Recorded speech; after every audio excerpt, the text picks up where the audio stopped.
প্রকাশিত হচ্ছে 2024-এর মাধ্যমিকের ফল। প্রথম হয়েছে কোচবিহারের রামঘোলা হাই স্কুলের ছাত্র চন্দ্রচূড় সেন। প্রাপ্ত নম্বর 693। দিন এই সময়ের মধ্যে আমাকে পড়তে হবে বা সেরকম কিছু। কি কি বিষয় ভালো লাগে তোমার?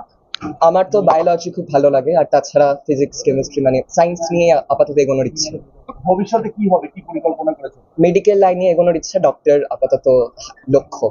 এই রেজাল্টের পিছনে তুমি মানে কার কার সাপোর্ট বেশি মনে পড়ছে, যারা সাপোর্ট করেছিল বেশি পড়াশোনার ক্ষেত্রে?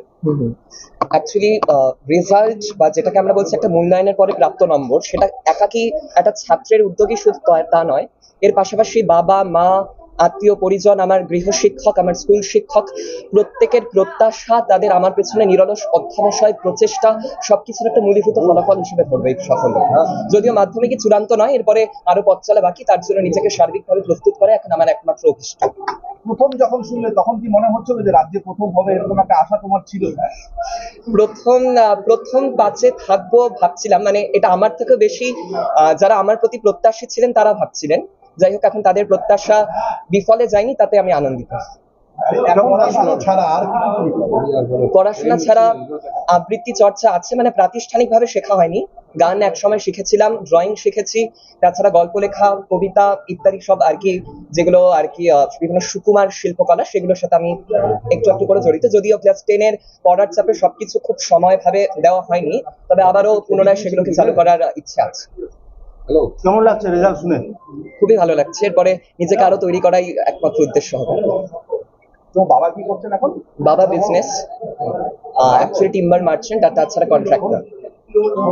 স্কুলের ভূমিকা কি করবে পড়াশোনা? হ্যাঁ, অবশ্যই এখানে একটা কথা বলার, যে করোনা অতিমারি কাল তো আমরা সকলেই সাক্ষী থেকেছি, এবং এ কথা একেবারেই কারো অগোচরে, মানে কারো আর কি অপ্রকাশ্যে নেই যে করোনা অতিমারির পরবর্তী যে উত্তর পর্ব সময়কালটা, সে সময় স্টুডেন্টদের একটা স্কুলমুখী প্রবণতা খানিকটা কমে গিয়েছিল। কিন্তু যাই হোক, পরবর্তীতে সরকারের প্রচেষ্টাই হোক কিংবা আমাদের শিক্ষকদের ক্রমাগত উৎসাহ, সবকিছু নিয়ে আবারও কিন্তু আমরা স্কুলমুখী হই, এবং তারপরেই স্কুলে গিয়ে সেখানে টিচাররা নিয়মিতভাবে আমাদের সাহায্য করতেন। যদিও আমার স্কুল টিচাররা বলবেন যে আমি স্কুলে অতটা নিয়মিত ছিলাম না, কিন্তু তা নয়। অবশ্যই স্কুল টিচাররা সব সময় আমার পাশে ছিলেন।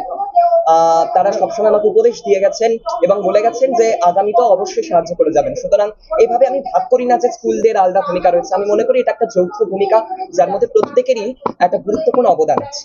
সারাদিনে আপনার এলাকার খবর দেখতে আমাদের বাংলা দিশা ডিজিটাল ফেসবুক ও ইউটিউব পেজটি লাইক করে রাখুন এক্ষুনি। আপনারা দেখছেন আমার বাংলার নতুন দিশা, বাংলা দিশা।